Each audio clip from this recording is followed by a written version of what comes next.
আরে ও কাশিম ভাই, বিরিয়ানি কি আছে নাকি সব বিক্রি হয়ে গেছে? না রে ভাই, সব বিরিয়ানি বিক্রি হয়নি। কিছুটা রয়ে গেছে। তবে আরেকটু দেরি করে ফেললে আর একটু বিরিয়ানিও কিনতে পারতি না। তাহলে আমাকে গরম গরম একটা বিরিয়ানি পার্সেল করে দাও তো। তোমার হাতের বিরিয়ানি না খেলে যে আমার বউয়ের চলেই না, হে হে হে। তাই তো সকাল সকাল বিরিয়ানি কিনতে সোজা তোমার দোকানে চলে এসেছি। হ্যাঁ হাসিব, দাঁড়া, তোকে এক্ষুনি বিরিয়ানিটা পার্সেল করে দিচ্ছি। এই নিয়ে তোর এক প্যাকেট বিরিয়ানি। কি বিরিয়ানি দিলে গো কাশিম ভাই! গ্রানে তো পেটটা একেবারে ভরে যাচ্ছে। তা কত টাকা বিল হয়েছে আমার? একটা বিরিয়ানির পার্সেল ওই আগের দামই, মাত্র 120 টাকা। আচ্ছা দাঁড়াও কাশিম ভাই, এক্ষুনি দিচ্ছি।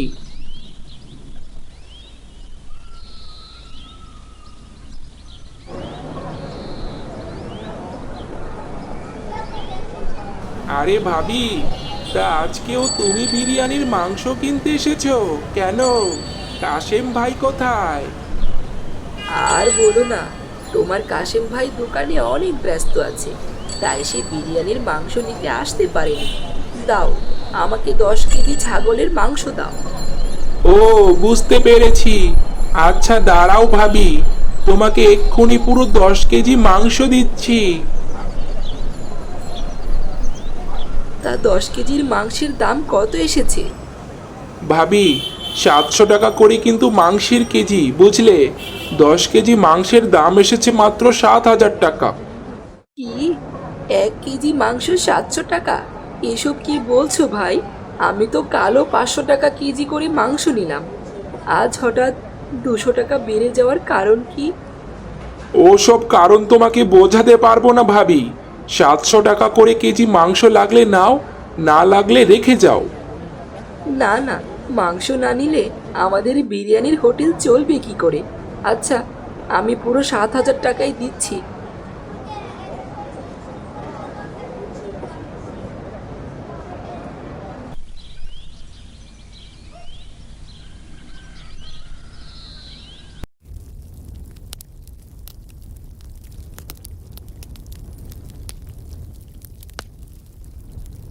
কি গো বউ, তোমার বিরিয়ানি রান্না হলো গো? হ্যাঁ গো, এই তো প্রায় শেষ হয়ে এসেছে। আর একটু ভালো মতো জাল দিলেই বিরিয়ানিটা রান্না হয়ে যাবে। আরে যা, এখানে তো দেখছি 2 গ্রামের সব কাক চলে এসেছে। এই যা যা, সর এখান থেকে। এত মজার বিরিয়ানি রান্না করলে তো কাক আসবেই। আর বলো না বউ, দোকানেও বিরিয়ানি বিক্রি করে এই কাকগুলোর জন্য শান্তি পাই না। হতচ্ছাড়াগুলো সারাটাক্ষণ দোকানের আশেপাশে ঘুর ঘুর ঘুর ঘুর করে। তা তোমার দোকানের কি খবর? বেচা কিনা ঠিক মতো হচ্ছে তো? এদিকে আমি কিন্তু বিরিয়ানির জিনিসপত্র কিনতে হিমশিম খাচ্ছি। বাজারে মাংস থেকে শুরু করে চাল মশলা সবকিছুর দাম দ্বিগুণ বেড়ে গেছে। বলো কি গো, জিনিসপত্রের দাম বেড়ে গেলে তো বিরিয়ানির দামটাও বাড়িয়ে নিতে হবে। হ্যাঁ গো, দাম বাড়ানো ছাড়া যে আমাদের আর কোনো উপায় নেই। দাম বাড়িয়ে না নিলে যে আমাদের ব্যবসা লাটে উঠে যাবে গো। তুমি ঠিকই বলেছ। আমি তাহলে কাল থেকেই বিরিয়ানির দামটা বাড়িয়ে দেব। ওরে বাপ রে, সেই কখন থেকে উঠান ঝাড়ু দিয়েই যাচ্ছি। এদিকে যে উঠান ঝাড়ু দিতে দিতে আমার খিদে পেয়ে গেছে, কিন্তু ঘরে তো খাওয়ার মতো কিচ্ছু নেই। তাহলে এখন আমি কি খাবো? আরে বাহ, কি সুন্দর বিরিয়ানির ঘ্রাণ আসছে! নিশ্চয়ই কাশেম তার দোকানে বিরিয়ানি বিক্রি করছে। যাই, ওর দোকান থেকে বাকিতে বিরিয়ানি খেয়ে আসি, টাকা না হয়ে পরে দিয়ে দেব।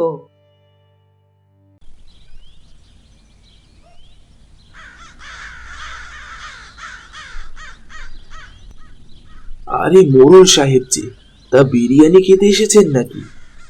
হ্যাঁ রে কাশেম, তা দে, আমাকে 2 প্যাকেট বিরিয়ানি জলদি করে পার্সেল করে দে। ঠিক আছে মোড়ল সাহেব, আপনাকে আমি এখনই 2 প্যাকেট বিরিয়ানি পার্সেল করে দিচ্ছি। আরেকটা কথা ছিল মোড়ল সাহেব। হ্যাঁ রে কাশেম, আবার কি কথা? জলদি করে বলে ফেলতো। ওই 1 প্যাকেট বিরিয়ানির দাম কিন্তু 30 টাকা বাড়িয়ে দিয়েছি।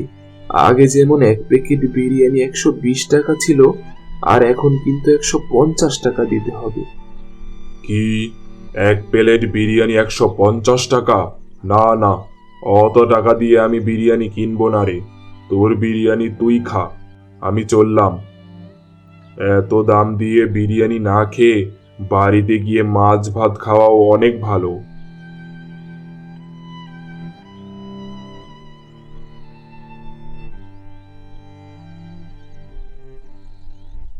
তবে শোন হাসিব, দাম কিন্তু একটু বাড়িয়ে দিয়েছি, বুঝলি?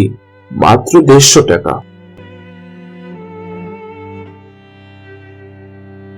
আরে, বিরিয়ানির দাম বাড়িয়ে দেওয়ার ফলে যে আমার দোকানের বিরিয়ানি আর একদমই বিক্রি হচ্ছে না।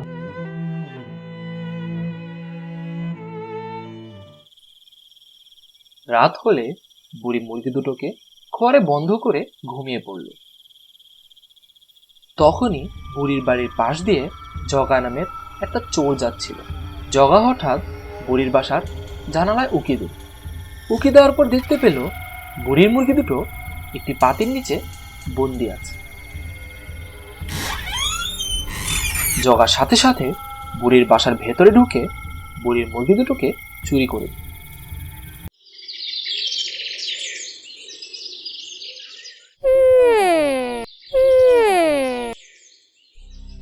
সকালে যখন বুড়ি পাতিটাকে উঠালো, তখন বুড়ি দেখতে পেল তার ঘরে কোনো মুরগি নেই। বুড়ি তখন সাথে সাথে বাইরে বেরিয়ে গেল এবং অনেক ডাকাডাকি করলো। রঙ্গা বঙ্গা, কোথায় গেলি তোরা? চলে আয় বাবারা, তোরা চলে আয়। কিন্তু মুরগি দুটো আর আসলো না। দুপুরবেলা বুড়ির বাড়ির উপর দিয়ে একটা জাদুই টুনি উড়ে যাচ্ছিল। চলে আয় বাবারা, তোরা চলে আয়। বুড়ির বাড়ির ভেতর থেকে কান্নার আওয়াজ শুনে জাদুই টুনিটি জানালার কাছে গিয়ে বসলো। আমার মুরগি দুটো কোথায় চলে গেল? কে নিয়ে গেল আমার মুরগি দুটোকে? আমার তো এই দুনিয়ায় এই মুরগি দুটো ছাড়া আর কেউ নেই। এই মুরগি দুটো যে দুটো ডিম দিত, তাকেই তো আমি বেঁচে থাকতাম। এখন এই মুরগি দুটো আমার কাছে নেই। আমি এখন কিভাবে থাকবো? কি খাবো আমি? হে প্রভু, তুমি আমার মুরগি দুটোকে আমার কাছে ফিরিয়ে দাও। বুড়ির এসব কথা শুনে টুনির চোখ দিয়ে পানি পড়ে গেল। তখন জাদুই টুনি বুড়ির বাসার সামনে একটা জাদুর ডিম রেখে চলে গেল। কিছুক্ষণ পর বুড়ি দেখতে পেল তার উঠানে একটা ডিম পড়ে রয়েছে। সে তখন ডিমটা হাতে নিল। বুড়িমা, তুমি আমাকে মাটিতে পুঁতে দাও। কি? এই দেখি ডিম কথা বলে? আমি তো আমার জীবনেও দেখিনি যে কোনো ডিম কথা বলে, আবার মাটিতেও পুঁতে রাখার কথা বলছে। হ্যাঁ বুড়িমা, তুমি ঠিকই শুনেছ। আমি কোনো সাধারণ ডিম, আমি জাদুর ডিম। আমাকে জাদুই টুনি আন্টি পাঠিয়েছে। আপনি এই ডিমটা মাটিতে একবার পুঁতেই দেখুন না বুড়িমা। আচ্ছা ঠিক আছে, তুমি যখন এতই বলছো তাহলে একবার পুঁতে দেখি কি হয়।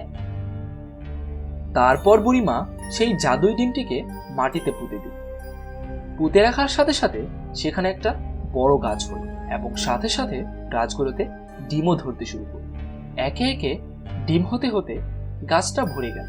তা দেখে বুড়ি অবাক হয়ে গেল এবং ডিমকে বলল, হে জাদুই ডিম, তোমাকে অনেক ধন্যবাদ, আর তোমার টুনি আন্টিকে অনেক ধন্যবাদ। তুমি তাকে আমার ধন্যবাদটুকু পৌঁছে দিও। আচ্ছা বুড়িমা। তারপর থেকে বুড়ির আর কোনো কষ্ট রইল না।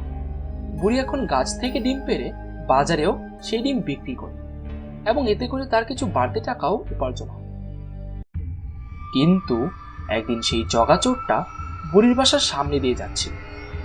হঠাৎ সে দেখতে পেল একটা গাছ দূর থেকে স্পষ্ট জ্বলজ্বল করছে এবং সেই গাছে সাদা সাদা কি যেন দেখা যাচ্ছে। চোরটা সামনে গিয়ে দেখতে পেল গাছটাতে ডিম ধরেছে। চোর তখন অবাক হয়ে গেল কারণ গাছে তো কোনোদিন ডিম জন্মায়। সে দ্বিধায় পড়ে গেল। এখন সেটাকে কি করবে? সে তখন সিদ্ধান্ত নিল সেটাকে চুরি করবে। সে গাছটাকে চুরি করার জন্য প্রথমে গাছের গোড়া ধরে টানতে লাগলো, কিন্তু দেখতে পেল গাছটার গোড়া কিছুতেই সে উঠাতে পারছে না। তখন সে তার কাছে রাখা ছুরি দিয়ে গাছের গোড়াটা কাটতে চাইল, কিন্তু সে দেখতে পাচ্ছে গাছটাকে ছুরি দিয়েও কাটা যাচ্ছে না। তাই সে তখন সিদ্ধান্ত নিল যে সে এই গাছের সবগুলো ডিম পেড়ে নিয়ে যাবে। কিন্তু যেই না চোরটা ডিমে হাত দিল, সাথে সাথে তার হাত দুটো ডিমের সাথে আটকা পড়ে গেল। চোর তখন খেয়াল করতে পারল যে সে তার হাতটাকে সরাতে পারছে না। সে অনেক চেষ্টা করেও সে তার দুই হাত ছাড়াতে পারল না। চোরটা তখন সারা রাত সে গাছের সাথে আটকা পড়ে গেল। সকাল হতে না হতেই গ্রামবাসীরা হঠাৎ দেখতে পেল একটা গাছের সাথে চোরটা বাঁধা আছে। তখন গ্রামবাসীরা সবাই মিলে সেই চোরটাকে সেই গাছটি থেকে আলাদা করতে চাইল, কিন্তু তারা কেউই চোরটাকে সেই গাছটি থেকে আলাদা করতে পারছিল না। বাইরের অনেক চেঁচামেচিতে হঠাৎ বুড়ির ঘুম ভেঙে গেল। আরে, আমার বাসার বাইরে এত চেঁচামেচি কেন হচ্ছে? যাই একটু দেখি তো। বুড়ি বাইরে এসে দেখতে পেল তার ডিম গাছের সাথে জগা চোরটা আটকা পড়ে গেছে। তখন বুড়ি বুঝতে পারলো এই জগাই তার মুরগি দুটোকে চুরি করেছে। এই জগা, সত্যি করে বল তো, তুই কি আমার মুরগি দুটোকে চুরি করেছিলি? যদি সত্যি সত্যি আমার কথার জবাব না দিস, তাহলে আমি তোকে সারা জীবনের জন্য এই গাছের সাথে আটক করে রাখবো। হ্যাঁ বুড়িমা, আমি তোমার মুরগি দুটোকে চুরি করেছিলাম। আমাকে দয়া করে ক্ষমা করে দাও বুড়িমা, আমাকে ক্ষমা করে দাও। তারপর চোরটি বুড়িমার সেই মুরগি দুটোকে ফেরত দিল।